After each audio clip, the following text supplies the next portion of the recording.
Sup guys, and welcome to Generically Yours, a channel that proves with enough coffee and creativity, anything is possible. I found this doll while I was thrifting the other day, and the first thing that popped in my head when I saw the ears was, I could make that into a Labubu. It's a crazy idea, it's a fun idea, so let's do it.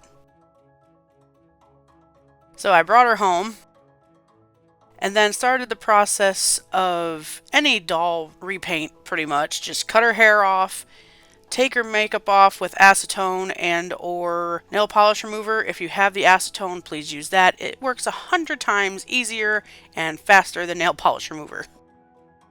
Then I made a pattern for a onesie to give her the Labubu fur.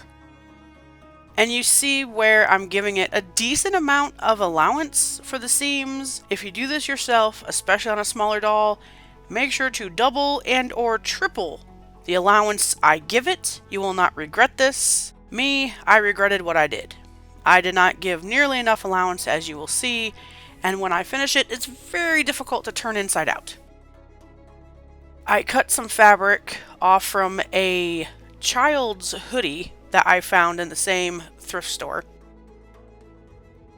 and I marked out the pattern in a Sharpie. Most of the time when I do a project, it's the first time I ever do a project, and I learn as I go. In this case, not only did I learn about, hey, a bigger seam allowance would have been good, also do not use permanent marker on fabric. I don't know if it's just a marker I had, or if it will happen with all permanent markers, but I thought, permanent marker, it's going to stay put on the fabric, and I can just turn it, the right way out.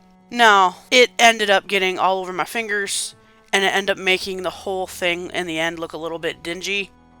So use something else other than a permanent marker to mark out your pattern.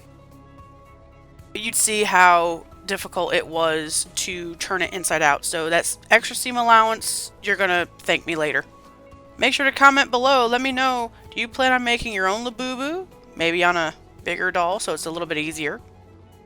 I used a cotton ball to give her a little Labubu tum-tum.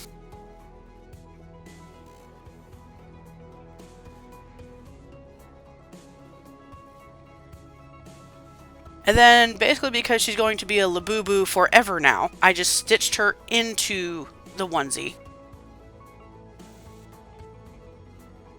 And at first, I was going to just leave her hands and feet alone, but I thought, nah, let's give her some Labubu hands and feet. So I took some pink craft foam that I had, and I glued it to her hands and feet with some super glue.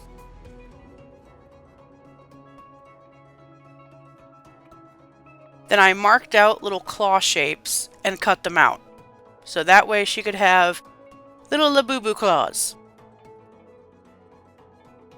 If you haven't done so already, please hit the subscribe button. Then for the headpiece, I basically just winged it and super glued on some more fabric. Tried to stretch it around the ears. Glue it around the head and the ears as I go.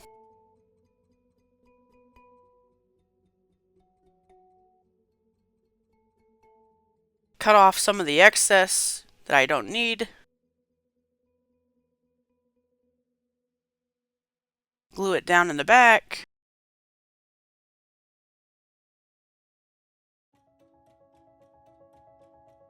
And when you cut off the excess this time, the seams are barely noticeable because of all the fuzz.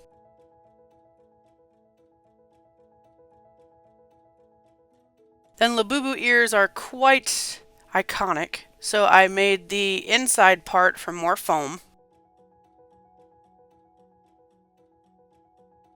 Glued them into place.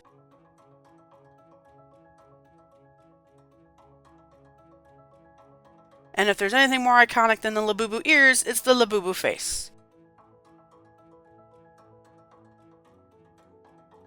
So I very, very carefully painted it on with some acrylic paint.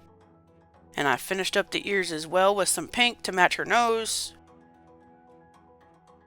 and her eyes.